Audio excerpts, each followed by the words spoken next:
test or whatever. So yeah, there was when they delivered it, and then I made sure. All right. I think we are all here. I think the party is here. I want to say hello to everybody that is joining us. Good afternoon. Thank you for being here. It's really exciting to see so many people on here. I know you cannot see the whole list, but I can, and the turnout is phenomenal. So I'm really thrilled that everyone is here. Welcome to the American Apprenticeship Initiative of Western New York's Pathways to Apprenticeship webinar. We will be joined by a panel of apprentices and experts in the advanced manufacturing field today, and they will be sharing their experiences and expertise with you and answer any questions that may arise. Fun fact, this week is actually National Apprenticeship Week throughout the US, and we are thrilled to have this event as part of a nationwide celebration. Throughout the whole country, apprenticeship and apprentices are being highlighted and recognized for their incredible dedication and work in their respective fields. And we are ecstatic to have a few of the Western New York apprentices here with us today. So thank you.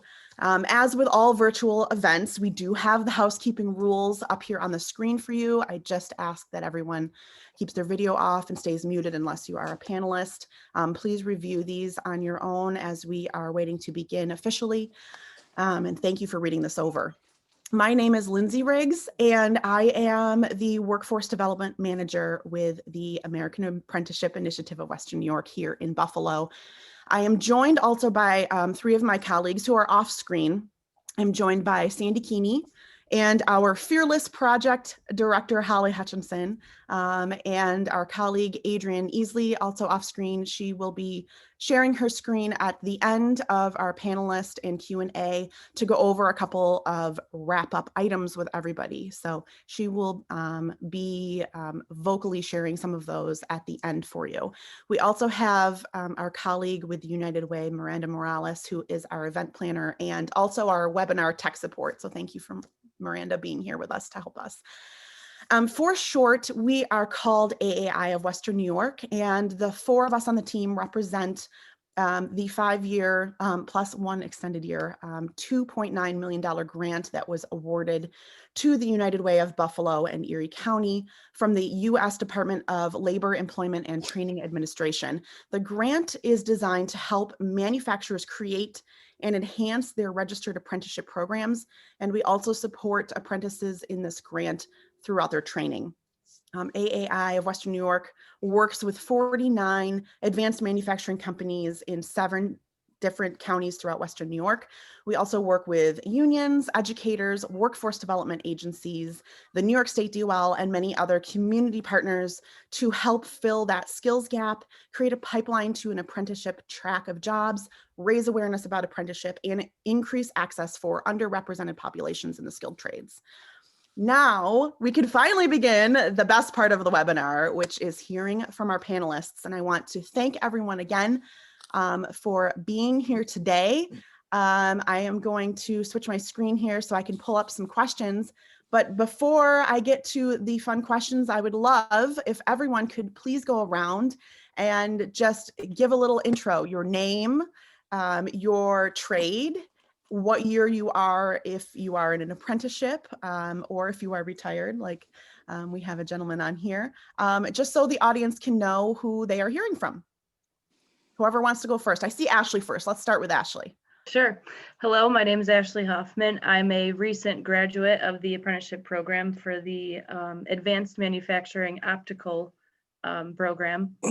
I just finished the apprenticeship in July, and I've been working in optics for almost 10 years. So I've got a pretty significant amount of skills in the optical industry, and I'm excited to be here today to talk about the apprenticeship program. Thanks, Ashley. Thanks. I see Hello? Christine and Joe from Ford. If you two want to, I know you're in one box there, and that's because you are both Ford. Go ahead. My name is Christine Anzalone. I'm from Hamburg, New York. I work for Ford Motor Company, Buffalo Stamping Plant. I'm a tool and die apprentice. I'm 2.5 years into the program. and hopefully graduate soon. Hi, my name is Joe Tomlinson. I am actually the apprenticeship coordinator for Ford Motor Company UAW out of Buffalo. We are a national program, and I just had the privilege and honor to be on the Buffalo end of it. I've been doing this job now for about 8 years, but I am a skilled tradesman as a millwright since 2002, which I was privileged to go through the apprenticeship itself here. And now I'm in charge of about 34 apprentices, Christine being one of them. And my goal is to see them all through the program safely and welcome. Guys, I see Rodney. Hello, my name is Rodney A. And my trade is electrical mechanical technician. I'm in my 3rd year. I started off as a regular controls technician building automation, and I'm happy to be here and share my knowledge and my experiences. Awesome. And Mr. Easley. Hi, my name is Joseph Easley. I'm a retired millwright from the UAW from American Axle. I took my apprenticeship through 1991 through 1995. It was a 4-year program. And from that, I became a journeyman millwright. And I worked in the American Axle plant until it closed. Great. Perfect. So we have quite a variety of individuals on the panel because we thought it would be great for the audience to hear from different types of individuals. And I want to remind everyone that is on the webinar, there is a Q&A section at the bottom of your Zoom, whether you're on your phone or a laptop or desktop. Please use the Q&A to put in any questions that you will have throughout the panelist discussion. And then of course, at the end, we'll have time for more. So that is the box that you will want to use, and feel free to direct your questions toward any of the individuals on the panel. And we will try and get through them as best we can. So to start off with some questions, just to open up the conversation. And, you know, these questions, a lot of these, anyone can answer on the panel. Some I'll have directly to you if we're speaking directly on women and apprentices. I think you two gals know who you are. But I want to throw this question out first to everyone as to why did you choose to be an apprentice? Why was the apprenticeship pathway appealing to you? What kind of had you sway towards that path? For me, I started off about 12 years ago building automation, like I said, and I wanted to be an apprentice. I just wanted that certificate, so if I ever go somewhere else, it'll be recognized. I wasn't for going to a 4-year school. I felt like being an apprentice would took me places that a college wouldn't do. I would learn quicker and it would be a lot cheaper. So I always wanted to be an apprentice, and then we were busy at the time and I just didn't get enrolled, and I started working at Beets, and they asked me if I want to do it. I said yeah, and I signed up immediately, and I just want that certificate just in case if I do decide to move on to a better place. It's recognized everywhere, and you learn a lot during the process. I work with a lot of older men, gentlemen that's very, very smart, and I'm just learning as I go. And Rodney, Beets is interesting because there might be some individuals on here that it rings a bell. Could you just give a little one sentence on what Beets is? Because you're based in Rochester. I think a lot of people on here are in the Buffalo area, but what is Beets? Yeah, so basically Beets is we're located in Rochester, New York, in one of the old Kodak buildings. And we originated from the UK, but basically we plant, produce, and package beets. Not the beets like the headphones, but beets that you grow out the ground and you eat. We slice them, dice them, keep them whole, marinate them, package them, and we sell them. We sell them all over Canada, back to the UK, halfway across the world. We started getting into other things like lettuce, potatoes. We started packaging those things right now. It's not up and running, but those are the future things that we want to do. Nice. And I always have the sweet chili Beets in my fridge. That is always on That's my great. grocery list. Those are my favorite. Did you try the pickle beets? No, We have pickle beets now. I'm gonna have to try those. They'll be on my list next time. Who else would like to, explain to everyone, why you chose to be an apprentice? I think everyone has really great reasons as to why. I'd like to, can you hear me? Mhm. Yeah, I'd like to explain. I thought an apprenticeship program would be the best path into any job, actually, because you get experience. You're out and you're working with people who are doing the job. You get an opportunity to find out even if you're going to like doing the job, and they pay you. That was very important, that you also being paid at the same time. During my apprenticeship, I also ended up going to college. I had to take college courses in order to complete the apprenticeship. And then the state certification was also a great thing to have, that maybe sometime in the future I'd be able to use it wherever I went. And as an apprentice millwright, I got a very diverse job. We did everything from moving all the equipment, and in the American Axle plant, I also got to become a professional welder at the same time. Excellent. Does anyone else want to share why they became an apprentice? Yeah, I'll share a little bit.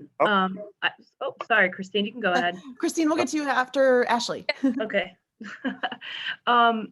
So the reason why I decided to become an apprenticeship enroll in the apprenticeship program is because I was in a position where I was kind of getting bored of what I was doing in this optics company. I was in a testing position and it was very monotonous. And I told my boss, like, hey, I want something more. I need something more challenging. And the VP of operations here told me, well, what about this apprenticeship program? And I'm like, what apprenticeship program? And he told me about all the benefits it has to offer and all the skills that I'd gain, the required education, and like Joe said, the money factor, of course. I'm not sure with every apprenticeship program, but with ours here, we were set up with a compensation plan. So every 6 months we were offered a raise, which was great. So that was a pretty appealing offer to me at the time. And I'm definitely thankful that I signed up for it. Awesome. And you were the first woman to graduate? I am. Okay. I'm the first female to graduate from the apprenticeship program in the optics division. Awesome. Love that. That is amazing. And congratulations. That is a huge, huge feat to accomplish.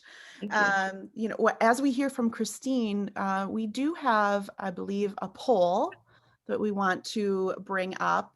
Our first poll that will be shared on the screen for everyone momentarily, but perhaps we can answer this as Christine fills us in on why she chose to be an apprentice. For me, the biggest was the money. Coming from my last position at Ford, when I signed on to the apprenticeship program, it was nearly $10 raise, a little bit over $10. So I knew that it was great for my family. Another thing, just to secure my job within the plant, the knowledge, the skill. Tool and die was not my first choice, but if I would have known more about the trade, it would have been my first choice. Well, what is it about your trade now that you enjoy? What do you enjoy most about it? Just that I never was obviously in manufacturing. And when I first started my job here, it was very scary because it's very loud in here. It's dirty, but it's one of the best decisions I ever made in my entire life. I love to see the actual, from a sheet of metal turn into a fender, or a sheet of metal turn into a door, and just the precision work, the grinding, the polishing. Yeah, you can see that product at the end. Yes. Yeah. And I spin on the road. Yeah, so I'm going to chime in a little bit Yeah. on that. I'm a millwright, but when I took this job, I was the same boat, right? I really didn't understand tool and die.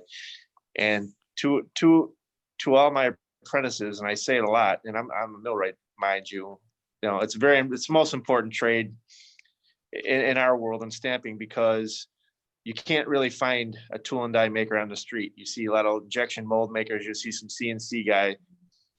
which no knock on all that, but what we do here is very unique. You know, we press out whole body sides of a car or a truck or something like that. And these folks that are going through the apprenticeship they're very essential to making sure that those parts come out the same exact way with the same quality, hit after hit. And so, yeah, to chime in on what Christine's talking about, that's my take on tool and die making, especially in the apprenticeship world. So. Yeah, I mean, and every time I talk to each one of you, you have such passion behind the trade that you are in. It means that you've found something that you love and that it doesn't feel like a job. It's a career that you cannot wait to take to the next level. Right. And, you know, when we view apprenticeship, it's a different type of pathway, right? I mean, we think in a traditional sense that college, the 4-year path, the 2-year path, you know, school like that isn't necessarily for everybody, you know, career wise and for personal life. What is it for any of you to answer? You know, this was a non-traditional career pathway. How did this work for you as far as your career and personal life? I think it's fantastic because you can kind of do it at your own rate. You can enroll the classes when you want to. You can do your hours at work. You don't have to work and then go to 8 hours of school. You kind of can do half, work 4 hours, or go to school 4 hours, however your job lets you do it. But it's not like you have to worry about going to the same campus every day with 50 people in your class. You can't ask a question. I think it's good because you get the hands-on training with your journeyman, and then you also get the lab side of it, actually in the field or something, or going to school. So you get best of both worlds. Yeah, agree. Does anyone else have an example of how this pathway was best for you? Yes, I think it was the greatest thing that ever happened to me. I got an opportunity to play with big toys. I, you know, I'm running payloaders and tractors and high lifts. I took a welding course years prior to me becoming an apprentice. So becoming an apprentice and actually getting an opportunity to use some training that I had previously had helped tremendously. Plus, you're right. I wanted to go to work every day. I enjoyed being there. I enjoyed everything about the job. I hate the fact, in a way, that I am retired, but then again, retirement has its benefits also. But I don't think there's anything else I could that would ever. Nothing has been as important or as fun or the greatest experience of my life. I got to meet some great people. I got to know some people that I would never have met. I got to do some things that nobody else can do. That's the other part of it. We had skills that no one else had, and it's fantastic to be in there and to be pretty much a superhero at the plant. Something breaks down, they call on me. Here I come, I fix it, and everything goes back to work. And millions of dollars are continually made because of the efforts that I put in and the knowledge that I had. I would not have had that knowledge without having great journeymen that I learned from, and the apprenticeship program. The way the apprenticeship program was set up, it was perfect for me. Yeah, that's great. And, you know, hearing the experiences that you had, I think that's important for students to hear or for teachers to hear, because you're learning hands-on, you're with a journeyman, you are able to get that firsthand knowledge, and then you retain it, and then you can pass it on to someone as well. So it's a very exciting cycle on how we teach and how we learn. And, you know, I think that a lot of people are able to learn that way within a trade. It's easier and better for them on how to better themselves. But, you know, not everything is an even straight path. And sometimes we have to overcome, you know, some obstacles in, you know, the pathway that we take. Has anyone had any obstacles you've had to overcome, whether it was career-wise or you know, personal, and you kind of had to adjust for your trade?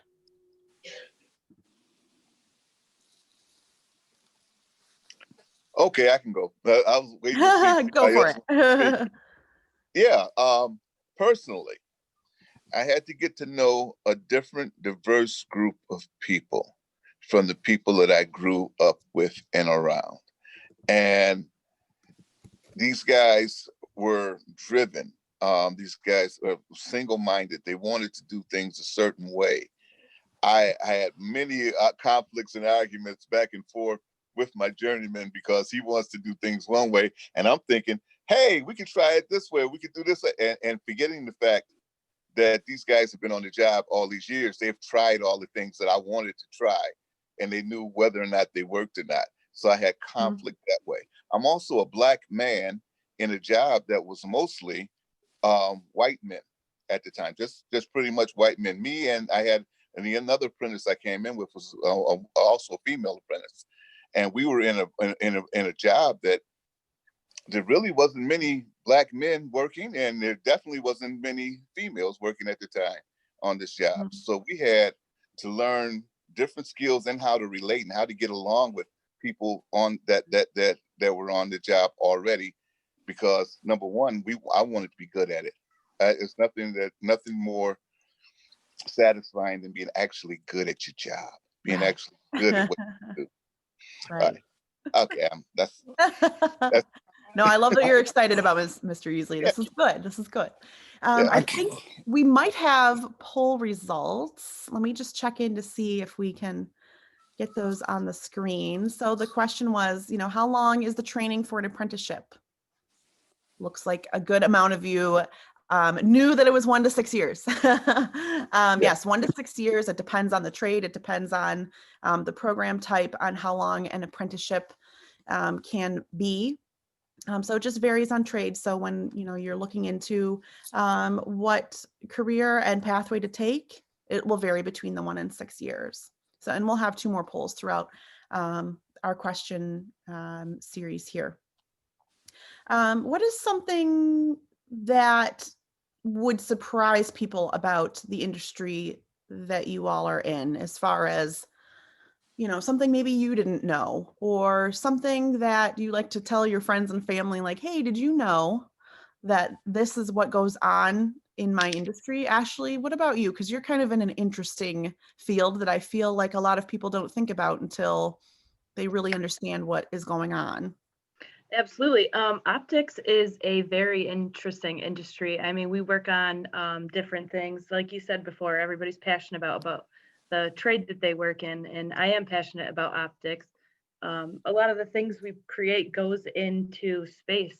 That's interesting in itself. There's a lot of things that get put on our military tanks and imaging. So there are a lot of interesting aspects. And something I'd say that's surprising to me, I was thinking that, well, my high school brain used to think, oh, you work in manufacturing, that must be where you stand in a line and press a button. And it is certainly not that. And I've learned otherwise along my path working in manufacturing. I've come to respect it quite a bit more. And I may have been embarrassed to admit back then that, oh, I work in manufacturing. At this point in my life, I'm proud to say that I work in manufacturing. Yeah, I love that. I mean, it has changed, and we'll talk about the evolution in a second. But what about your industry, Christine, as far as what you're doing? You had said, you can see the polished effects at the end. What are you working on that maybe people out here in the world, we don't know about your trade and industry? I'll help her out. So when people drive by our plant over here in Woodlawn, they automatically think, oh, they're, what are you doing there? I mean, you making cars or what? What people fail, as a stamping plant, they don't understand what that kind of means in layman terms. But yeah, so what Christine, does is on a die, has to bring everything into spec so that making sure that the parts are exactly the same, and and the qualities are, obviously I mentioned that before, but when I bring people for a tour in here, they're kind of amazed on the size of the dies themselves. You're talking about things that weigh as much as a house, so the exciting part for them is they get to move them around with the cranes, they get them in place, they take them apart, they tear them apart. So those are the kind of things that a normal person would never get to experience.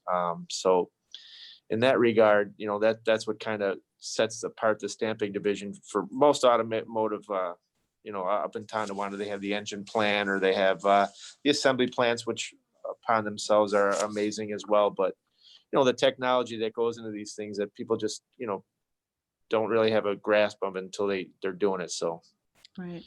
So that's kind of. A lot of us are familiar with what a die is, but there could be some students on here that are not 100% sure what that is. Can you explain in a very simple term what a die is? Yeah. So let me go back to my child days, right? But Play-Doh. They did, if you remember Play-Doh, they used to have a little thing where you could take a tube of Play-Doh and stick it through a thing to make a star. You make so that's it in simple terms, right? It's basically taking something and forming it into a shape or a tool, right? When you say tool and die, that that's you shape things, you shape metal.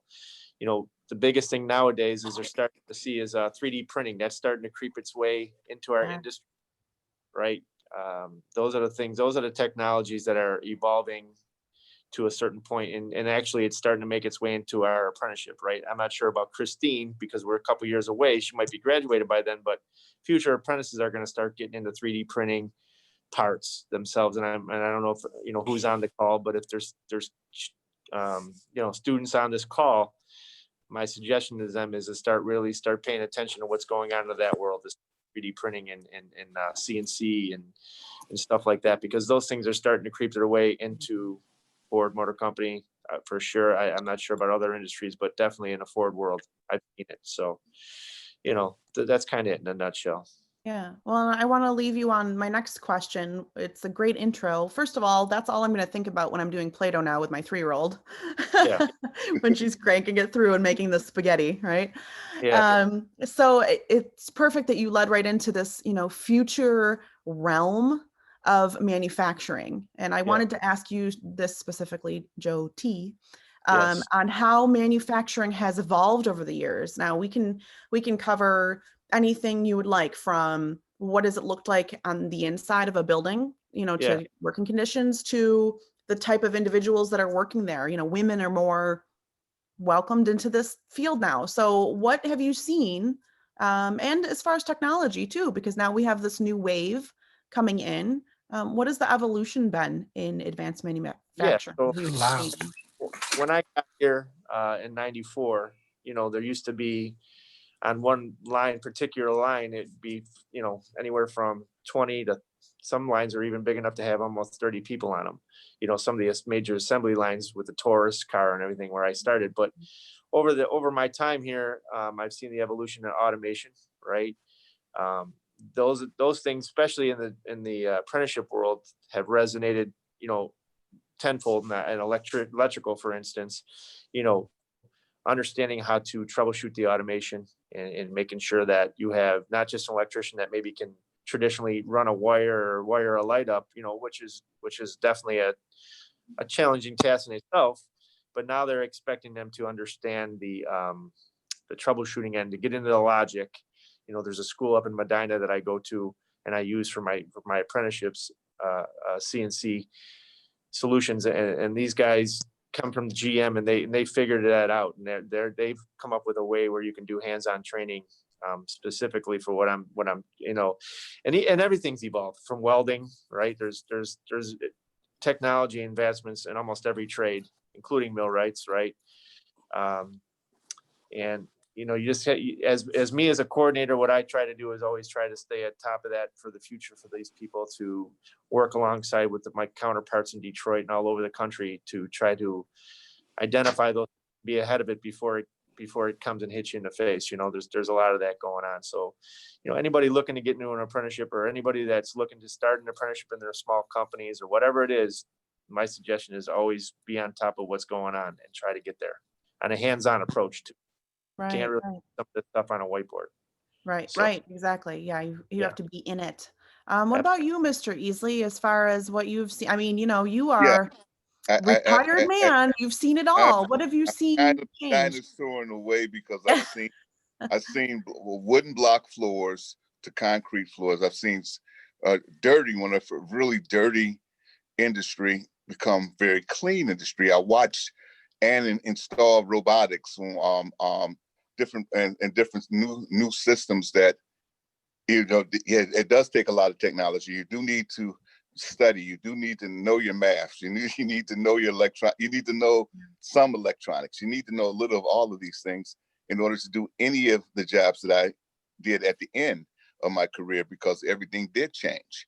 We automated some everything. We lost a lot of people actually on the jobs because of automation, and because of the fact that the robots never took a day off. You know, there a lot of people end up losing jobs behind it. But on the flip side is, if you studied and you learned robotics, then you were needed on the job. So we lost on one end, but we gained on the other. And the technology made everything just so much easier.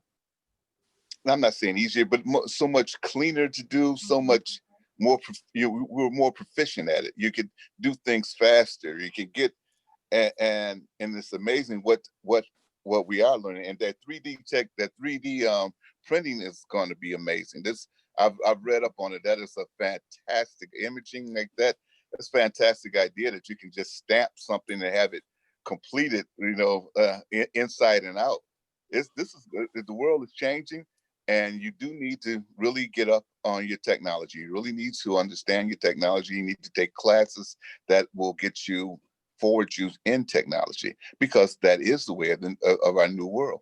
Yes, agreed. It's the future, and there will never be a shortage of people that have to learn that as a trade in order to make sure it operates beyond its capabilities. So exactly, you know, because robotics still they also break down.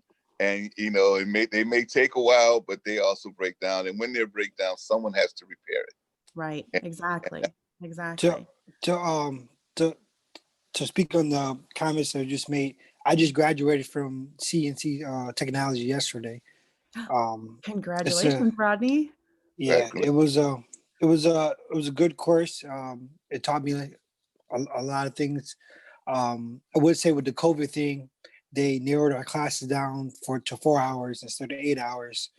So it was kind of crammed up in there, but it showed you how, you know, you can go from doing something with 10 people, adding automation, and then you have 2 people. Yes. So Yeah, that I would say it's a good thing, but then it's a bad thing, you know. Adding automation to save money. Down the long road, you may have to spend some money to save money, but you produce faster. right. And, you know, Rodney, I actually wanted to come to you after we had chatted about, you know, what has evolved over the years, because I want to make sure we get in some questions on just, you know, how we went through, you know, some schooling to get where we are in the apprenticeship. And, you know, you had shared your background with the AAI team at the beginning of the year on how you were inspired to go down this pathway. Could you share a little bit about how you were able to go, you know, from school into this type of pathway that led you into the apprenticeship? Um, so basically, like I said before, I started in just building regular automation.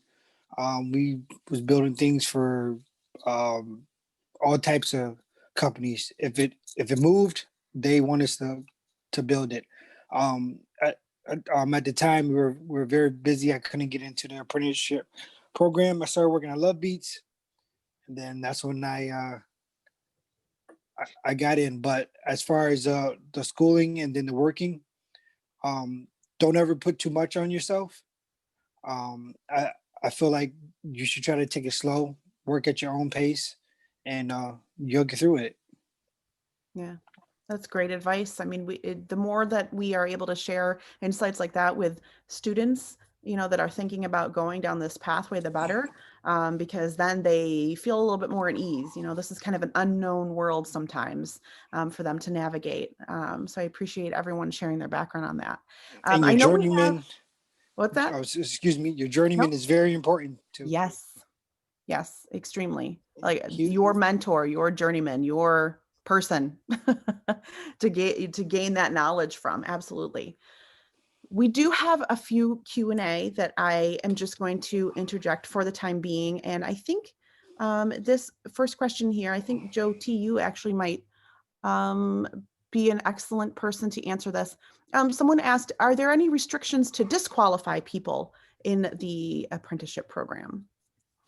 Let me follow that question. So is there a process to disqualify people? Is there what? I think that is what their question is aimed for.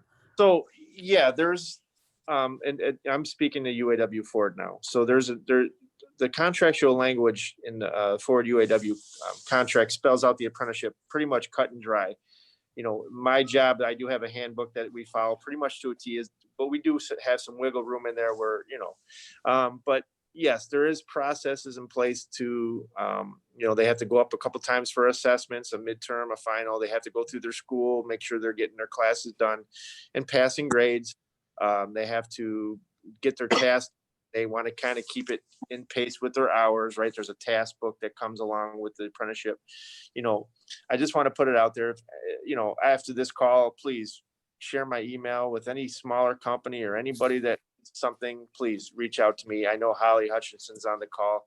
She can tell you that my door is always open to places. You know, I'm that passionate about apprenticeship. I just want to make sure, you know, and I have resources, you know, anything we can do to help them, point them in the right direction to training facilities, you know, ARC on Transit Road, you know, where we use for my welding and my plumber pipe fitting, or even up to CNC. I can at least forward that information to those people and they can go take a look at it for themselves.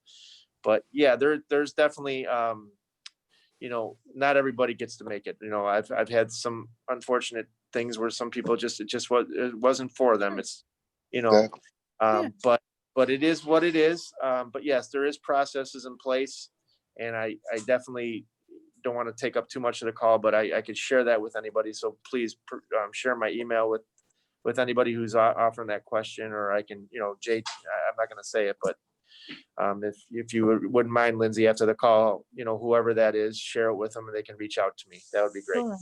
Thanks, Joe. Thank you. Yeah. And every place I know is different, but that's, you know, a great start to learn on what it looks like, you know, as far as keeping the qualifications to stay in the program. Yeah. Gotta be some standard, right? Yeah. Exactly. Know, what we do is what the apprentice, what all trades do is very, there's a lot of hazards. There's a lot of things, you know, the biggest thing is being able to have some competent ability to safely perform whatever we're doing, whether it's big equipment, like Joe's saying, right? I'm a millwright. I get to run big toys, if you would, but there's a lot of dangers that come with it, lifting and rigging, you know, making sure that, you know, you're putting your life in a lot of people's hands when you're doing some of these big jobs. So you just got to make sure that's all there, right? Absolutely. And last thing is soft skills. Those are very important as well. So if I can really provide any kind of insight to some people who are looking to get an apprenticeship, it's just like life. You gotta be there. You gotta be willing to do it. You can't come in there with an attitude. You gotta kind of, you know, follow up. You gotta be there on time. You gotta take initiative. Those are all very important things in the apprenticeship, because if you come off the wrong way to these journey people, whoever they are, they're not going to share their knowledge with you, and it's going to be a hard road for you. So if you can humble yourself and be able to listen and take advice, even if you don't agree with it, but just, you know, take it into account. And if when you graduate, if you have a different way you want to do something, then you'll have the knowledge to do so. So those are some of the things I just want to make sure I point out to some people. Absolutely. And, you know, that makes me think too of, you know, before you even get into an apprenticeship, you know, there are some almost prerequisites that are suggested. I guess this is a question for the apprentices that are either recently graduated or current apprentices. You know, what did you need to get into your apprenticeship? As far, you know, I mean, that could be anything from, well, it was great because I took math classes, or, you know what, I had to work this amount of hours before I could even apply. What were some examples that you needed to get into the program? For the situation I was in, I was already working at JML full-time at this point for about almost 3 years. And I was also going to school, taking some of the course-related instruction already. So at that point, my boss just deemed me a valuable candidate for the program, and he decided that he would be absolutely willing to support me signing up for it. And like Joe T was saying, it is a really big commitment, and you have to be prepared for all the, you know, related instruction and on the job training. And like he was mentioning too, you will work with some older guys, or, you know, skilled laborers that have been working here for 30 years, and they're, you know, they might not necessarily want to train somebody who's brand new walking over there. Hey, show me everything you've learned in the last 30 years, you know. So there's barriers to break. And yeah, so that's just how I got into it, and I was just a good candidate. Yeah. For JMO. Yeah, that's great. What about you, Rodney? As far as, you know, getting into the program, or do you even have suggestions on what, you know, students could do before they get into a program? It's kind of like what Ashley said. My boss deemed me, you know, valuable enough to the company to see me future one day in his spot. So I definitely think starting off, if you do want to be an apprentice, say if you're working somewhere, show up on time, do your best, you know, don't be that person that has to get told to do something, just do it. Be energetic, you know, always volunteer, always be that guy. Always be that guy. So if something does happen, you're the last person to go. Make yourself valuable. That's great. Yeah, what I'm hearing, you know, a common theme of it is, you know, being a hard worker and showing up to the job and asking questions and trying to retain as much as you can. You know, as far as the apprenticeship role itself, do you think that that has been important as far as you going through the program and being able to traject your career? Has this been a beneficial part for you to keep moving forward? Definitely. Yeah.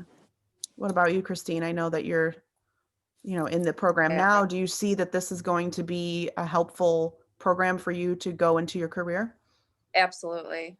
And just to add to what everyone is was just speaking about, if you show that you have interest and you're ready to learn, I mean, some of the guys I've worked with are the best of the best. And if you show interest, they will show you anything you want to know. Mm-hmm. Awesome. I agree. Awesome. That's great. And, you know, we have, I think, a couple of the questions I'll answer at the end because they're kind of based on how we get into apprenticeship programs. And of course, we'll add that into our wrap up. But let me hop back on to just a couple specific questions for you as panelists. You know, I want to aim this towards Ashley and Christine because talking about girls and women in manufacturing can be intimidating for young women. You know, it's a field that you might not see a lot of girls in, or, you know, they're nervous to get into.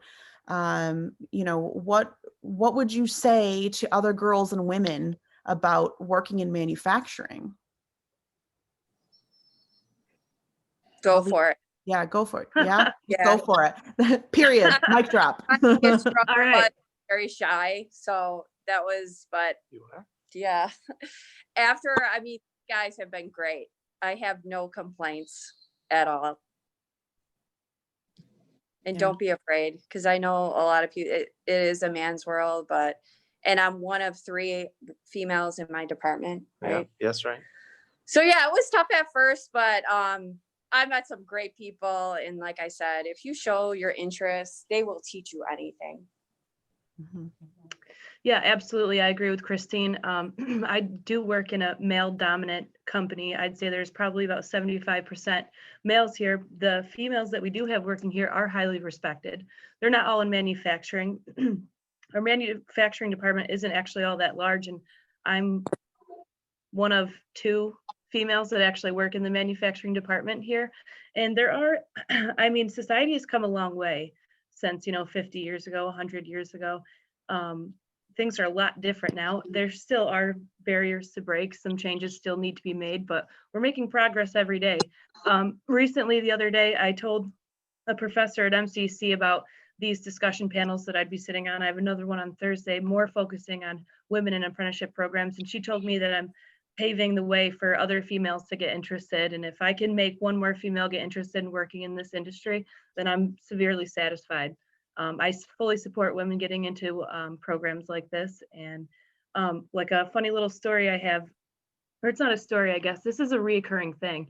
I've worked in manufacturing for almost 10 years now. And in the optics industry, we use razor blades for various things, just a straight blade that's this big, right? I can't tell you how many men come up to me and say, don't cut yourself, don't cut yourself. I'm not going to cut myself. Thank you for your input there. Do I hear other people saying that to men? Not even a little bit. So I do hope that someday nobody has to tell women to not cut themselves with a razor blade, because we've got that figured out. Ask them, be like, well, make sure you don't cut yourself. Well, you don't cut You're yourself okay. either. Thanks for the tip. Right. Just make it even on the other side. Right. So really, girls and women, of any age, whether it's middle school, high school, or looking to get out of the college path that's not, in their gut. Really it's go for it, like Christine said, and just Go for it. don't be scared. Just hop right in and you will be okay. You will be okay. I want to direct this question to Joe T, because it's, military based. There's a lot of preparation we need in life. And I think that a lot of life experiences help us lead us into a better career. What is it about, the background in the military that prepared you best for working in manufacturing? Yeah. So first of all, any other veterans on the call or anything like that, happy Veterans Day. If there's any Marine Corps people listening, happy birthday, right? Today's Marine Corps birthday. I am not a Marine. I was in the Army for, in the early 90s.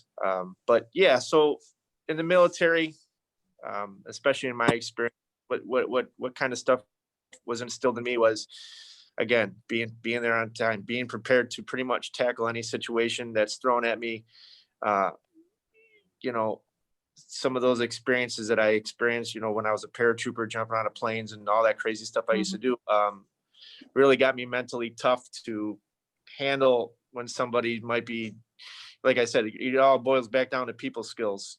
There's a lot of people skills you learn in the military because you have a huge diverse people from all over the country, different views, different religions. You're put into situations with these people throughout, and it's very high stress and high tense stuff. And you really get to understand how to navigate that, right? Because, you're putting your life in other people's hands at this point.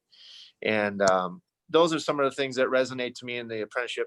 I got the privilege to, believe it or not, go on the apprenticeship. My father was one of my journeymen, if not the main journeyman. So that was a whole nother, if you ever seen American Chopper back in the day, if I would have had a film crew on me and my father through my apprenticeship, we would have been definitely a higher rated show than them. But no, I mean, I come from a long line of military family and tradespeople. My father was an iron worker, then got hired in Ford as a millwright, and then my grandfather pipe fitter, all that good stuff. So all that experience along with my military pretty much prepared me for how to get through this thing and ultimately take this job that I have now, because I deal with a lot of personalities. I deal with a lot of trades, some that I don't understand, but I understand better now, and how to get people successfully through it. And I believe I'm pretty good at giving the people the right advice to make those moves during their apprenticeship to successfully get them through. So. Right. Yeah. It's like a life cycle, All day. things that we learn when we're of a certain age that leads us right into our work and career. What happened before that was beneficial. It helps us grow in the career path. And then ultimately that spills over into our personal life too.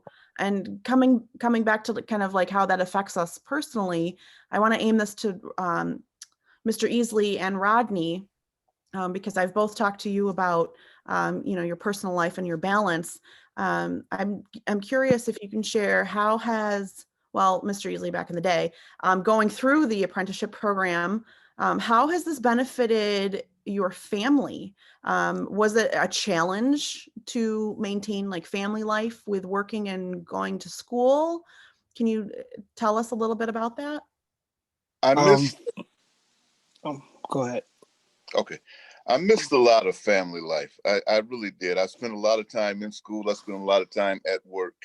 I kind of watched my children grow up through pictures here and there because I was always doing something else. But I was able to finance everything that they needed, which was most important to me. I was able to feed my family. This job, they allowed me to be able to feed them and feed them well. It was important, that part was important to me. That was the most important part of it because that's my self-worth. My self-worth, taking care of mine, taking care of my children, taking care, getting them what they need. If you want a bike, well, daddy will work an extra week on the weekend and make sure you have a bike. We just, that's what I had to do. And I wanted to get back to the fact, my enjoyment of the job. I love the job. Some of the things that we had to do as far as people skills, hey, it didn't hurt every now and then to buy the donuts or a cup of coffee for your journeyman. You know, it didn't hurt at all. It didn't hurt at all to get to know them, to know some of the things about them personally. You know, like what are some of the outside activities, and let them know some of yours. There's nothing wrong with opening up to people. And letting them know who you are and what you are. Now, whether or not they agree with you on your views or not, that really doesn't matter. You still have to show up every day for work. You still have to come back the next day.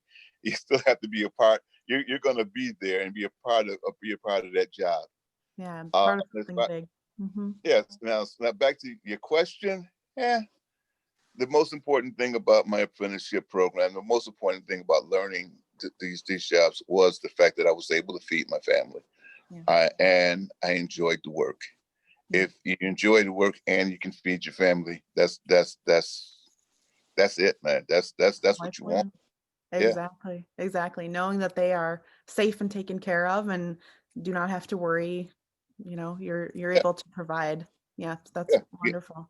And that was number one reason why I wanted that I got into this apprenticeship program, because the numbers look good. You know, they're the right numbers. You can do things with them, and you can take care of your people with that. Right. Exactly. What about you, Rodney, as far as maintaining, you know, family life and working, and on top of it, going to school as well? How is that? Has that been a challenge? Were you able to find a balance? I think it is a challenge. I'm going to agree with what the last speaker said. I take care of my family, and that's the most important thing. I mean, you could be home doing nothing and not making any money, and your family doesn't have the lifestyle that you want to have. So you make those sacrifices. But in the day, you still make time in your life to do things for the people that you care about. So for myself, I have two 13-year-olds and I have a 2-year-old. So it's kind of best of both worlds. My 13-year-olds kind of help out with the 2-year-old. But yeah, I work second shift, so sometimes I don't make those practices. I don't make dinner, you know, but they know that what I'm doing and what comes with it. I grew up, my dad worked at General Motors for 30 years. He worked second shift and third shift. So it's instilled in my head that, you know, you work to have nice things. You got to work hard to get further in life. So at least I'm showing them, hey, you can't sit home and sit on your butt. You got to get up and you got to do something. You got to make something for yourself so you can provide a better life for your offspring or anybody in your life, you know? And that's my take on it.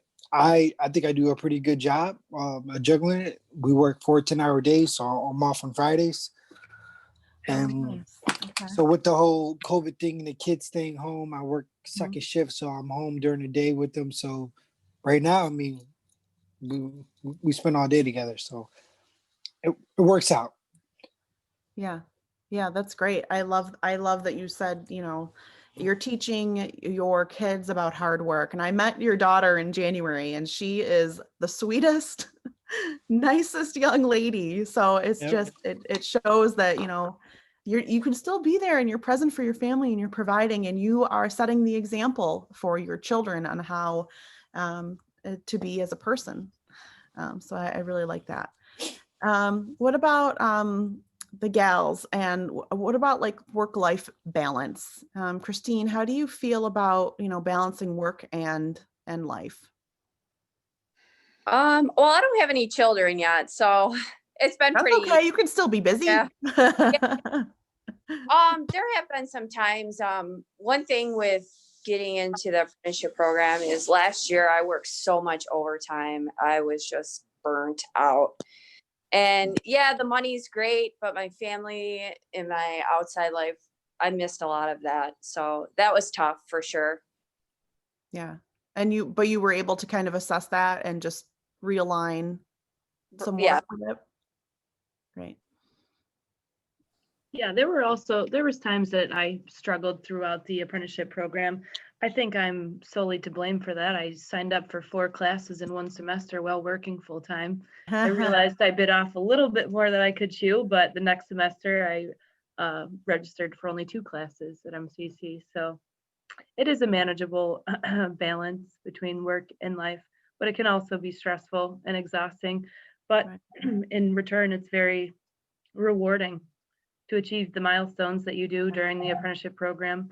Every 6 months, like I said, I get a compensation, and just, filling out your hours in your little blue book, and you say, oh, wow, I already finished a year of my apprenticeship just like that.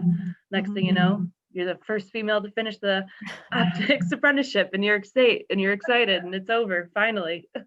It goes fast. It And, does.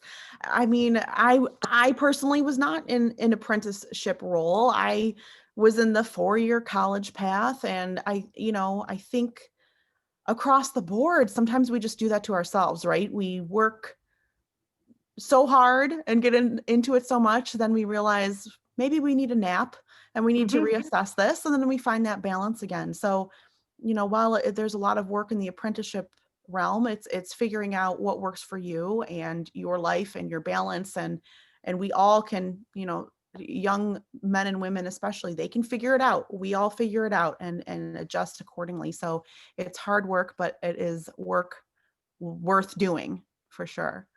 Absolutely. What advice would any of you, this is open to any of the panelists, so what advice would you give someone, meaning a youth, anyone that is a young adult or it's still in high school or middle school, who is interested in becoming an apprentice? What advice would you give them? First, find out when the programs open up.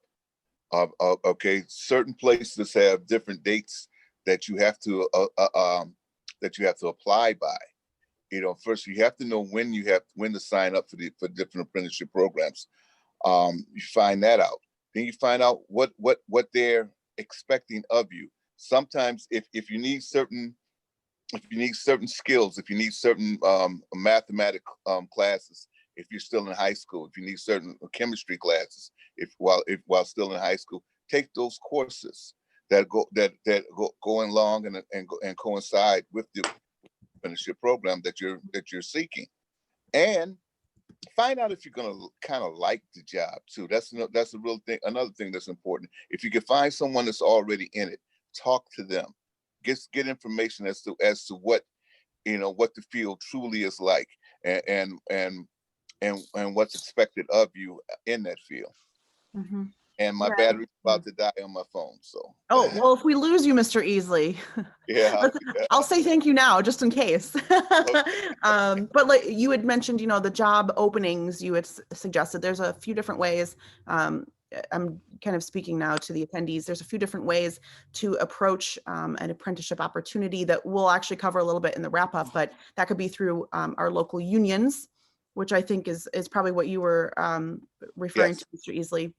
And there's other opportunities that are, online via a company's website or, one of those third-party searches that you're seeking for a career as well. So we'll make sure to talk about the union wrap up and other ways people that can find apprenticeship openings to join as well. What other advice could we give our young people?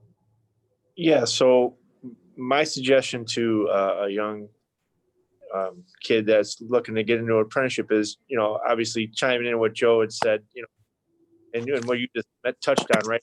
Every company has a way to get into their apprenticeship. Right. Ford has their way, GM all have different ways. But look at the building trades, find out, whether it's electrical 41 or the 20 local 22 or whatever it is. Go on to their look for all the building trades that are around the area, like you said, and look for those opportunities and those openings. Local 6 iron workers, all kinds of stuff, right? So. Mhm. But my biggest suggestion is research, right? These kids, nowadays it's a lot easier to look at something, YouTube, for instance, you can go on there and look, hey, type in what's a welder apprenticeship look like? And 9 times out of 10, they're going to be able to find some kind of video or some kind of information that really touches on what's involved in these apprenticeships, so take advantage of the information that's out there nowadays. Pretty much look up anything on the internet. So that's my suggestion. If you have questions, you have the answers right at your fingertips, and most kids nowadays have their own phones or access to that technology, so they can look that up. So Right, that's exactly. It's all in our thumbs. that's crazy. I know, it's wild, right? And we Yeah. have, a great program even here. We have Northland Yeah. right here in Buffalo too, that students and teachers and parents can look at too and learn a little bit more. And anytime anyone has questions about any of this, obviously AAI is here and we can always connect you with the proper people, and we'll go over that at the end as well. What do you think, the future looks like for you as apprentices or retirees, or, Joe, you oversee all of the apprentices at Ford. What does the future look like post apprenticeship, or even in the view of what do you gentlemen think apprenticeship will look like? I think it's going to open up to more people wanting to join. I think it's good for people that don't want to go to college. This is a good way to learn, get some good experience, and and make some good money. So I think the older people that's in the fields should share their experiences so more people can join. I don't think there's enough apprentices. There you go. Anyone else have an insight? Yeah. So what apprenticeship future looks like to me is, I think there's going to be a lot of it, not just, with what I do, but, you guys, the AAI doesn't exist for no reason, right? The government realizes, and the grant is proof of that, hey, we got to start paying attention. We got to start getting back into manufacturing in this country. And the technology, they recognize that the upskill has to be there for this to happen, right? So the apprenticeship is the gateway to that. It takes 10 to 15 years to be a journey person. And even then, as me doing it now for as long as I have, there's always learning. So it's a constant learning. The future looks like, if apprenticeships didn't exist, we'd be importing everything. Right. Or what I'm saying? We'd be bringing everything in from other countries that are already doing apprenticeships. Germany's a shining example of how apprenticeships are done. So I'm glad that the focus is here, obviously, with the grant money, and hopefully there's future money with that from this government. COVID, we kind of got slowed down, but I'm very, very excited. Once COVID is over, things are going to blow up again. And I want these folks, and I want these children to understand that if they feel that that's the path, then they need to grasp it and take it. So. Absolutely. That's awesome. So I'm going to hop back over to our Q&A as kind of, our final questions here before I'll hand it over to Adrienne so she can go through the 7 steps of looking into an apprenticeship pathway. So I'm going to open these up to anyone that wishes to answer, but these are questions coming right from our attendees that are currently on. We've answered a couple already that I've interjected, but one of the questions is, let me scroll down here. How do the women feel about working in a male-dominated sector? I mean, we kind of touched on that, but give us your gut reaction on that. How do the women feel about Overall, I working in feel the- great about it. Yeah. I love working in a male-dominated industry. It's kind of a rewarding feeling to prove to other males that, you know, it's not just a man's job. Women are capable of doing the same type of work. I'm sure Christine can relate that she's, you know, males have just looked at her and assumed, well, she can't do this. Yeah. Oh, watch me.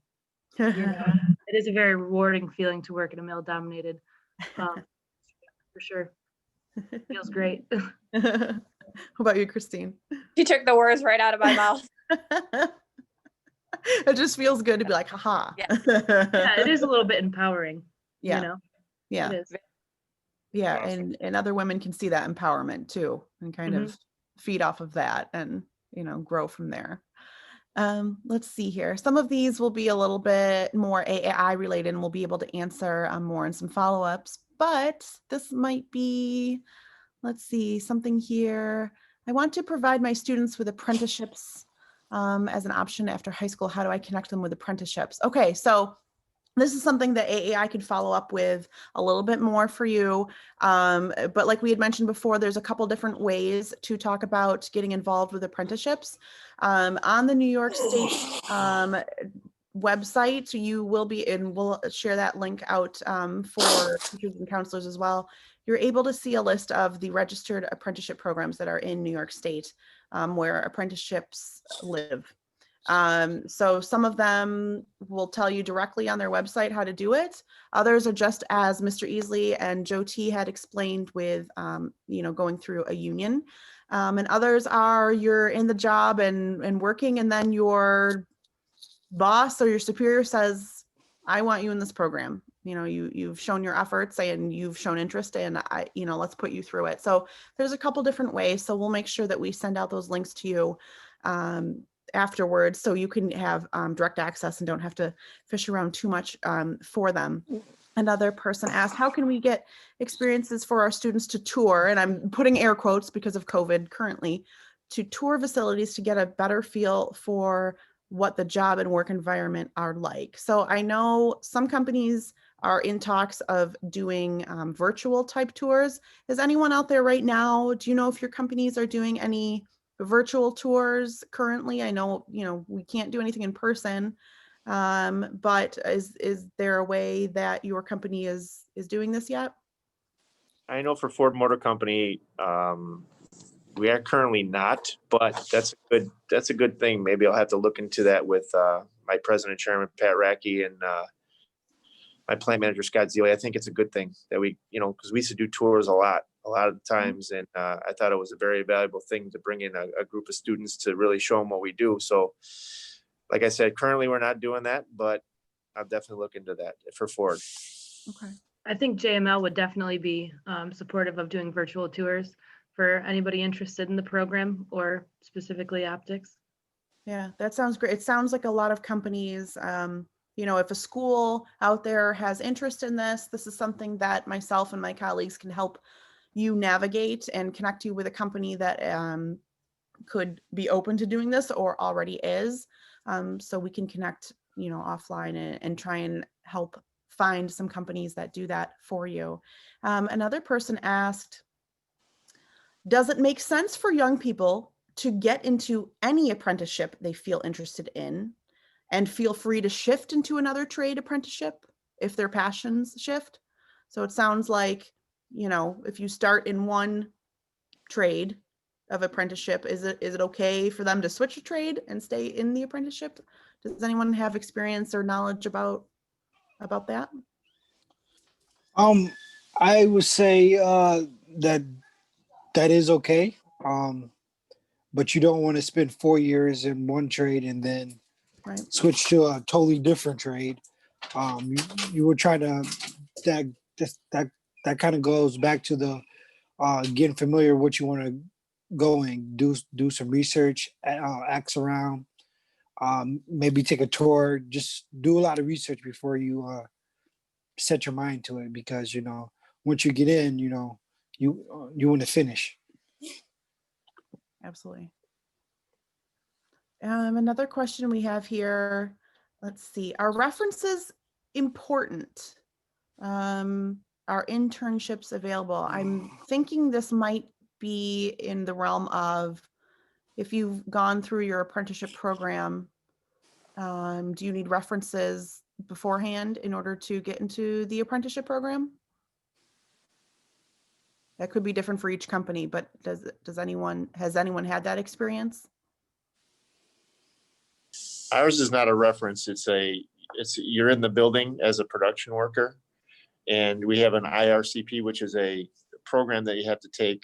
It's available math, blueprint reading, and then a trade preparation class. You got to successfully pass those classes. And then you get on a list by seniority, pick 3 trades that you're interested in. And then I get to canvass those names as by seniority. So it's not like a reference thing per se at Ford, but on the outside world, I can tell you like going to like a local 41, you know, they do look at high school grades and they interview you, you know, so those kind of things will come into play if you're trying to get into like a buildings trade, like local 41 or a, you know, lineman or like I said, 22 or one of those locals. So. Right. Okay. Yeah. I mean, and I think that sounds pretty much on par with a lot of the companies. I think that's going to vary from company to company as far as how to get into the apprenticeship program. References are always great to have in your pocket, no matter where you are, just in case. Let's see here. We have another question. I think we have 1 or 2 more questions before I flip it over to Adrienne and she will go through our 7 steps of the apprenticeship pathway. Can you use the skills you gain in your apprenticeship in your outside life? It's a good question. That is a good question. I definitely can say that I use my skill set outside of work and school. I actually just bought a house 2 months ago and I'm finding myself picking up all sorts of tools and figuring out I've learned, you know, a lot of these tool skills on the job, and I definitely get to use them at home trying to build furniture or fix this and do that. So absolutely utilize them outside. That's cool. That's great. Anyone else? Have you used what you've gained as far as apprenticeship skills into your personal life? Definitely. It can go from anything from hanging a picture to making sure the picture's square to placing a bearing on your car. Mhm. You know, those same technique and tools you use at work can come out right home and fix someone else's car or do some side work for someone else. You know, so Yeah. everything you learn at work you can apply to your everyday life. Absolutely. And see, I like that because when you are fixing your own things, you are saving money. Right. And when you have a friend that needs your expertise, you are gaining money or pizza, however you're being paid, right? So really it's a win-win for you when you have these skills and you can kind of carry them over. I know, Mr. Easley, I know you fix a lot of things for your kids. I'm always hearing about it from Adrian. He's the man to go to. Oh, I think your mic's off, Mr. Easley. Unmute yourself. I think he's looking for his mute button. Mute. we know. And I think the final Q&A question, and it comes from a student, they say, what do I need to do now in school to prepare me better in order to get into advanced manufacturing and an apprenticeship program? I would say go to school, get good grades, start there. You know, start asking around. You can always get in high school. You can get in a program called Remoco. I'm not sure where they're located or not, but they will teach you before you get out of high school and even line you up with a job. Yeah, I would research apprenticeship programs, kind of maybe pick out a few that you're interested in and start trying to develop some skills related to that program. A lot of them are going to probably be math-based, so I would try to, be successful in your math classes. And a lot of schools do offer tech-like classes, so I would try to get involved in those.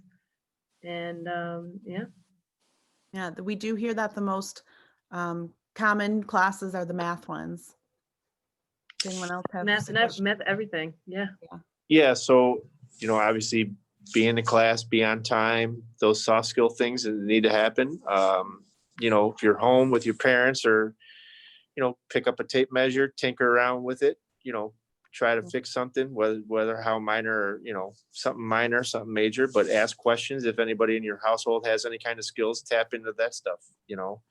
I was blessed to be under my father building decks and everything. So I had those mechanical skills before I even started the apprenticeship, which helped immensely. So look for those opportunities. And even if you have to go to a friend's house who maybe their parents are inclined, and tap into as much as you can. Love that. That's great. And someone asked how I can see this recording. Don't worry, we can send out the recorded version of this. It will be available on the United Way YouTube within a few days. And we will be able to share that with all of the attendees once it is up and running. So we will be able to share that out with anyone and everyone. I believe that is everything for now for the Q&A. If any of the attendees out there have more questions, we will have our contact information at the end of our slides, and then you can feel free to reach out to us at any time and ask more questions, and we can provide you with more information. Before I pass it to Adrian, I want to thank each and every one of you on the panel for being part of this. I really appreciate you taking out at the time of your day to sit here and chat with me, and to everyone in the audience on your experiences and where the future of this is going and why apprenticeship is so important. Happy Veterans Day, of course, to Joe and any other veterans that are out there on this call. And I'm going to pass it to Adrian now and see what we can learn about in our wrap up for the apprenticeship pathway. Thanks, Lindsay. Once again, we want to thank everybody for joining us today, our panelists and also our attendees. We had a lot of questions about final steps for apprenticeship. And so we're just going to run through these slides right quick. They will be available for any counselors that are asking questions, and we also have additional resources that we would love to share. So just a quick wrap up, what is apprenticeship? There are over 100 jobs. It takes 1 to 6 years to complete, depending on the trade. Most of our apprentices right now that work with AAI are actually in a 2 to 4 year program. So just think of it as if you're going to college, but you can also be paid to do so. The income is great, as our panelists has discussed, and you can also go to school. And then at the end of it, you get a nationally recognized credential, which is your Journey Workers Papers, that is not only just good in New York State, but it's good across the country. So we really promote apprenticeship because of these reasons. It's the earn and learn model. You can go to school and also get paid. So the AAI has come up with just a few steps. These are not written in stone. There's so many different ways you can come through apprenticeships, but these are just some things that we have compiled over the years. As Joe T said, like, we're not here just for any reason. We're really doing our best to help give the knowledge of apprenticeships to others. So there's so many ways you can find apprenticeships. So step one is decide what you really like to do.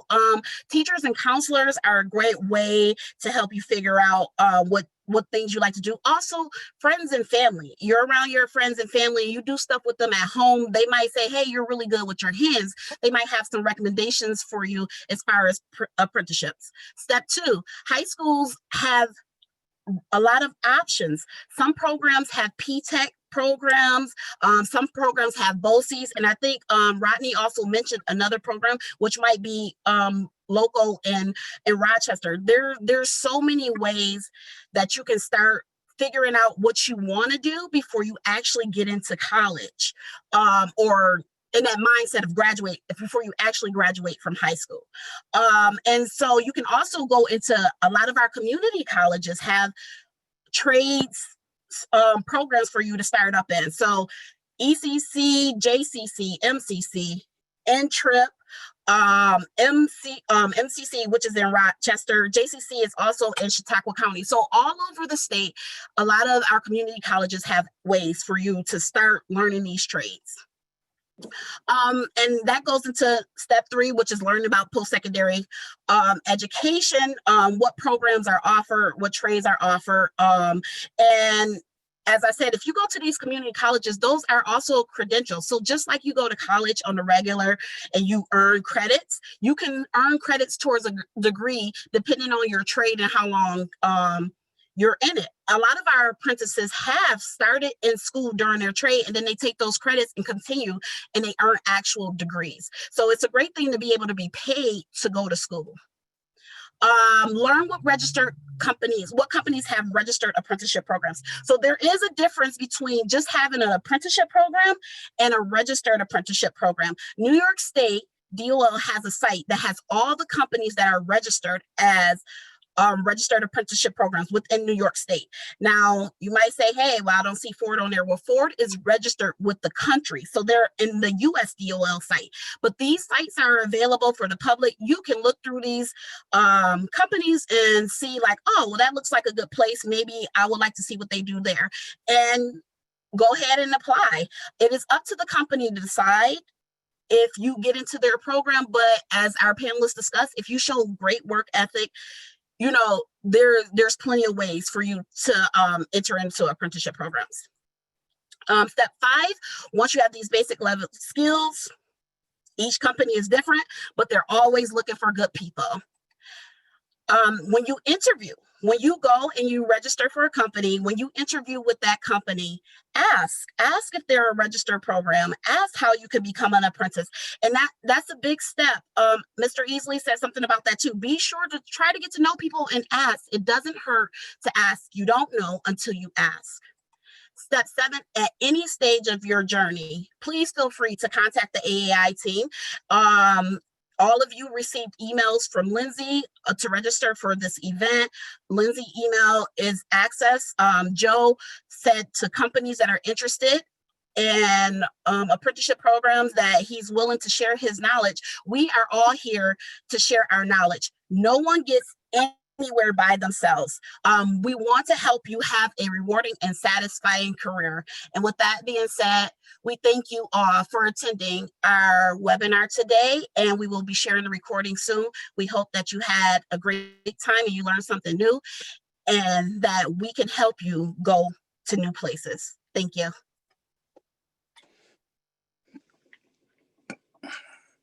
Okay. Thank you. Thank you so much, everybody. I hope that everyone gained more knowledge about apprenticeship, and take care and have a great rest of your afternoon. We will make sure to get that recording out to you when it is ready. Thank you again, panelists, so much for being here. Thanks, too. guys. Thank That's a you. good work. Take care. Yep.